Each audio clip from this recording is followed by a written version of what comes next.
امام علی علیہ السلام کی خدمت میں ایک مفلس انسان آ کر عرض کرنے لگا، یا علی، غربت، مفلسی، بے روزگاری اور قرض نے مجھے مجبور کر کے رکھا ہے۔ میں نے اتنا قرض لیا ہے کہ اب میرا گھر سے باہر نکلنا ہی محال ہو گیا۔ یا علی، مجھے کوئی ایسا حل بتائیں جس سے اللہ غیب سے میری ایسی مدد کرے کہ میں مالدار ہو جاؤں، دولت مند ہو جاؤں، امیر ہو جاؤں۔ بس جیسے ہی یہ پوچھا گیا تو امام علی علیہ السلام نے فرمایا، اے شخص، یاد رکھنا جب حج کا مہینہ آتا ہے تو ذی الحج کی 7، 8، 9 اور 10 تاریخ کو اللہ نے ایک پل ایسا رکھا جب غیب سے امداد زمین کو پہنچتی ہے۔ تو وہ پوچھنے لگا، یا علی، وہ کیسے ملے گی؟ امام علی علیہ السلام نے فرمایا، اس امداد کی چابی ایک اسم ہے۔ اس نے کہا، یا علی، کون سا اسم؟ امام علی علیہ السلام نے فرمایا، اے شخص، اگر غیبی مدد چاہتے ہو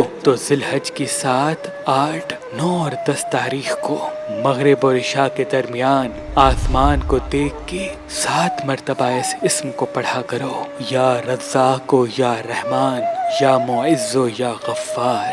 یاد رکھنا، جو بھی انسان مغرب کے وقت ذی الحج کی 7، 8، 9 اور 10 تاریخ کو اس اسم کو پڑھے گا تو اللہ غیب سے اس کو ایسی دولت عطا کرے گا جس سے اس کی مفلسی ختم ہو جائے گی اور اس کی ساری دعائیں قبول ہونے لگیں گی، اور اس کی ساری دعائیں قبول ہونے لگیں گی، اور اس کی ساری دعائیں قبول ہونے لگیں گی۔